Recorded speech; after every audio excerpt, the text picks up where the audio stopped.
particular, we're seeing 2024-25 a flood of global reg reporting changes across jurisdictions, so not just the US, UK, Europe, but also Japan, Singapore, Hong Kong. And a lot of these reporting regulations have got an overlap, and we've got increased scrutiny from the regulators as well. Hi, I'm Pierre Kovacs, and welcome to Capital Conversations, a monthly deep dive that takes a 360 view on digital transformations in capital markets.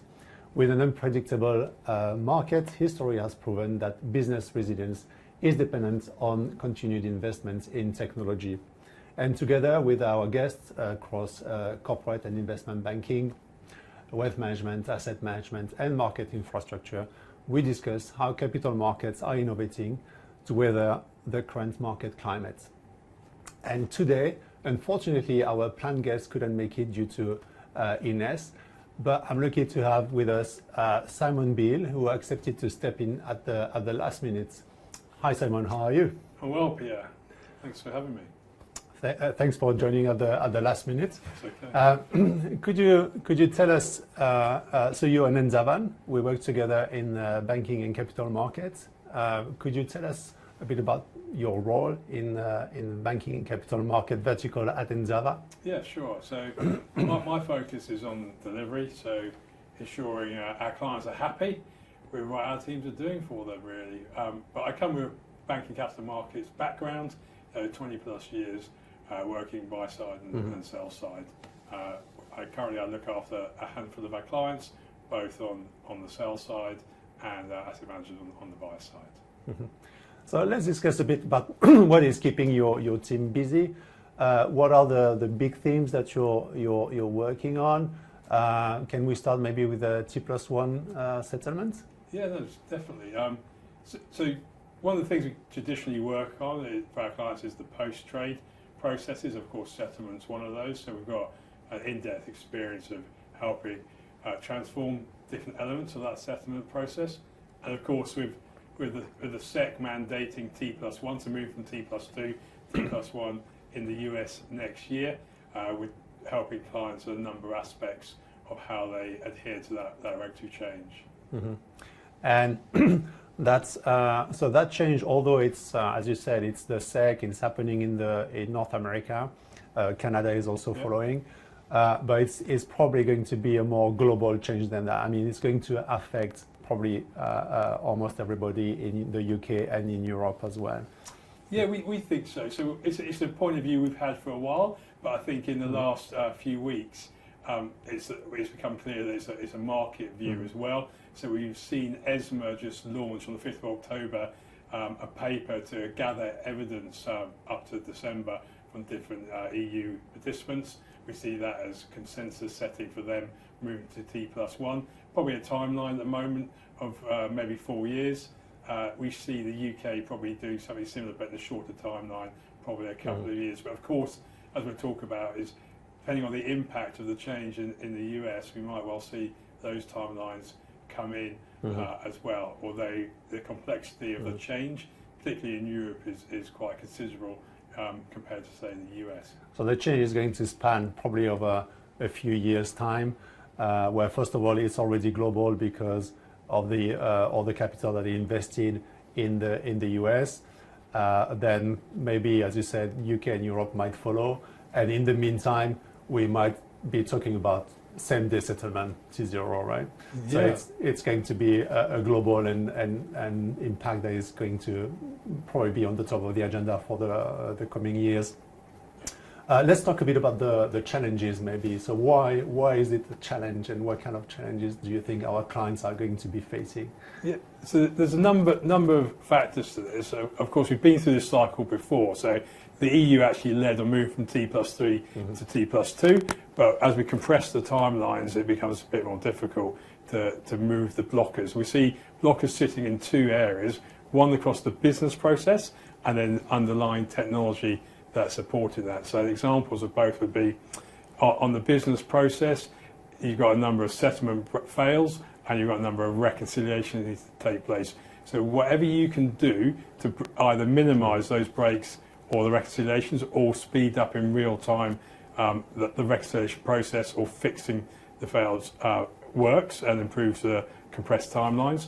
And then on the technology, we've seen certainly on IB a lot of real-time or near real-time processes technology-wise, but on the supply side still there's a lot of batch processing overnight. So what you can do technology-wise to bring that in to the same day will also help you meet the timelines.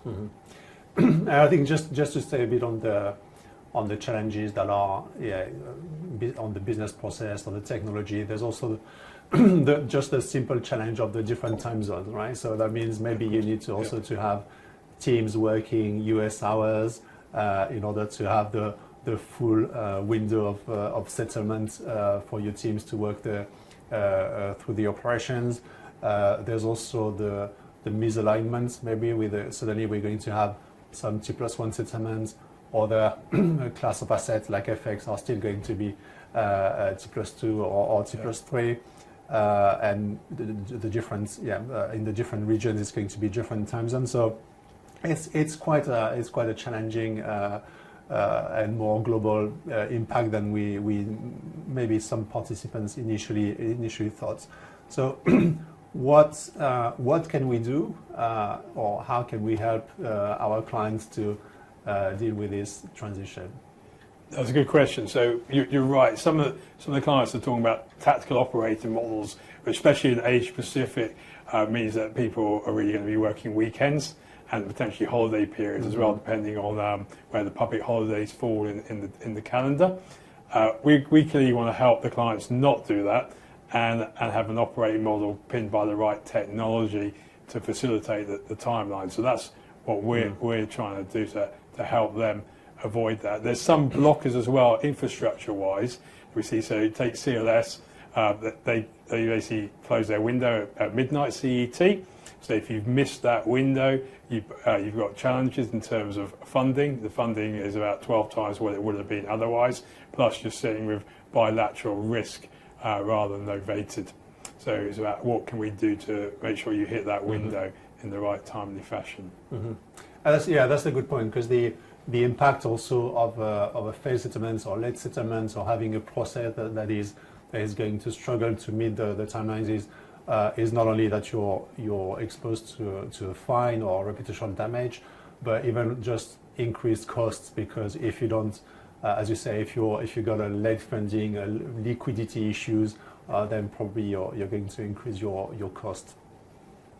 Yeah, that's right. So it sounds like, and you were talking about some participants that are still running overnight batches, which obviously is not something that will take you to a more real-time architecture, even if you optimize them to death. So there's really an imperative for real transformation of these systems. Can you tell us a bit more? Yeah, let's talk about. So it's almost a standard practice for us. So we tend to work in a number of different ways depending on where we are in that client transformation. So we typically work some discovery initially. So we do architecture review. So we look at someone's architecture, particularly in that domain, and work with them about what a future state architecture looks like, and then we will execute that. So we use basically our initial delivery teams to now build out and deliver to that roadmap that we worked on. So looking at T+1 settlement, we're doing exactly that with clients, looking at what the process and architecture is currently and what it needs to be. But that's something we do across bank and capital markets ourselves. So reg reporting, another hot topic at the moment. We're doing something very similar. We're seeing 2024-25, a flood of global reg reporting changes across jurisdictions. So not just the US, UK, Europe, but also Japan, Singapore, Hong Kong. And a lot of these reporting regulations have got an overlap, and we've got increased scrutiny from the regulators as well on our clients on what they're doing and what they're reporting. So what we're doing with those clients is looking at their architectures.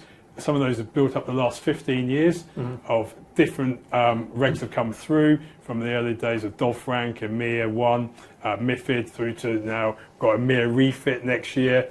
We've had MIFID 2 in the last few years as well. So this whole raft of less people with fragmented architecture, maybe on expensive technologies, be that on-prem or early cloud adoption. So we're looking at simplifying those architectures and then delivering that for clients. So similar to what we're doing in T+1, but also on reg reporting. So we do, yeah, I like that we do this transformation from, as you said, from maybe the kind of readiness assessments, architecture review, and then all the aspects which are not just on the user experience. User experience is important for operational efficiency. We want to avoid jumping from I don't know, spreadsheet to emails, etc., and have create this one place where you can do the work. We worked at the API level to make system connect and interoperate better. At the automation level, obviously you want to automate everything you can automate. Yep. At the data level, you were talking about reg reporting. Obviously, having a strong data strategy is super important. And all this is going to give you more scalability, but also resilience. Resilience is also a big theme. It's not just about getting faster or being able to absorb more volume. Is being more resilient as well. Yeah, in fact, we've seen there's a regulation, DORA, as well, that's coming through that's demanding one of its core purposes, resilience. So some of our cloud strategy is about delivering that resilience to our clients and building that in as part of their standard architecture. But also just wider, as you touched on their data, we still, there's forming the data strategy, which some will still need help with, but very much across the piece of reg reporting, across T+1, have you got your front to back data elements to the right level of lineage and quality and actually to drive the right outcomes? And that's still getting that right is key fundamentally to some of these transformation changes. There's so much you can do with the process, so much you can do with the architecture, but you still want to focus back on that data. And we see actually there's a banking reg BCBS 239. It's about 5 or 6 years ago for GSIBs and DSIBs, but again, there's an extension to that this year where people want to, next year, 2024, we're talking to clients this year about how to help them with this, particularly around data lineage. So it's about really getting that underpinned data foundation right for the rest of these regulatory requirements.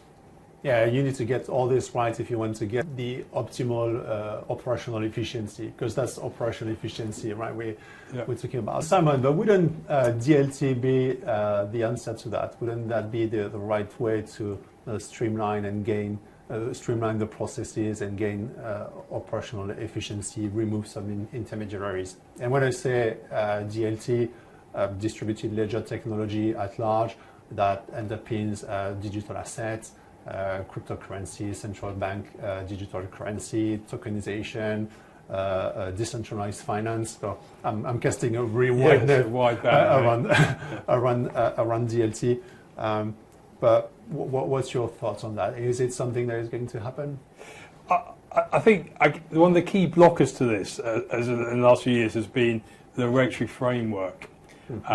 People have had proof of concepts, good ideas, but there's been concern about really taking it into the real world environment. And certainly, especially what's happened in the US in the last 12 months, you can understand that. But what is key in changing here in Europe and the UK is that regulatory regime. So MICA, which is like a lightweight reg, similar to MiFID, but for DLT, is now coming live in Europe, and there's something similar in the UK around FMI sandbox. So now we've got some regulatory frameworks in place to give people confidence that this is a safe environment to play in. So now I think the benefits that you can see that you've outlined succinctly there will be able to be realised. So yeah, it's something that is going to become here and now. We spent a lot of time recently talking about AI, and maybe DLT got a little bit lost in the background, but I think that's something that can really now come forward and start benefiting us, certainly with some of these other post-trade process changes that are needed. Yeah, that's a good point. It's been a bit in the background, but there's still we see some leading banks that are conducting some absolutely successful experiments or proof of concept with this. But I guess what we see is there's still a lot of friction with traditional finance, right?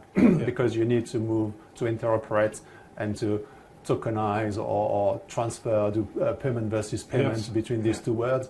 And the problem is there, if you don't have everything on the chain, like the underlying, the cash leg, the derivatives, if you're not able to repo them, lend them, or use them as collateral, then suddenly you keep doing back and forth between traditional finance and DeFi, which kind of defeats the purpose or doesn't get you the benefits of the. It's not as streamlined as you would like to, right? Yeah, well, I mean, what you've outlined there is a classic is that movement from TradFi to DeFi and back. It definitely has to happen, but it's about how do you get that interlock working in a seamless fashion that you're confident about. And that's actually some of the work we've been doing with different clients, where we've looked at how that movement happens. PVP is the acronym, and it goes effectively 4 legs to get from TradFi back to TradFi versus DeFi. But I think that's getting good solutions, really, technology-wise now. Simon, is there another thing that you would like to highlight in the work that you do with your teams and our clients? Yeah, I mean, there's a number of things we could talk about. I think we've touched on a good range here in terms of the business side and, post-trade settlement, reg reporting, also technology side, looking at DLT, looking at cloud as well, and data. But something that I've got a little bit of a soft spot for, and I think is the real game changer in the next decade, is quantum computing. And it's been something that we were talking about last week. And when you get your head around that this is a completely different way of computing that's going to come, and people think it's going to be here in 5 to 10 years, but there's already some of our tier 1 clients doing small experiments with smaller computers. The benefit that's going to happen in terms of price transparency calculation, where you've seen exponential complicated calculations coming through, this is a way of delivering that need. But you can see it also around risk and resilience as well, one of your favourite topics as well. So that's the piece that I'm really excited by, and we were hearing from the National Quantum Computing Centre in the UK last week about where they see they are, and they've been working with the Bank of England for a couple of years. So that's the bit I'm excited about. So very exciting indeed, Simon. And thank you again. Thank you very much for filling in at the last minute. My takeaway from this conversation is I'm always amazed when I talk to Endava in the banking and capital market vertical, is how knowledgeable they are and the depth of their knowledge. And not just SMEs or people in our advisory team, but people like yourself working on the ground with the delivery with our clients. So thank you very much. My pleasure.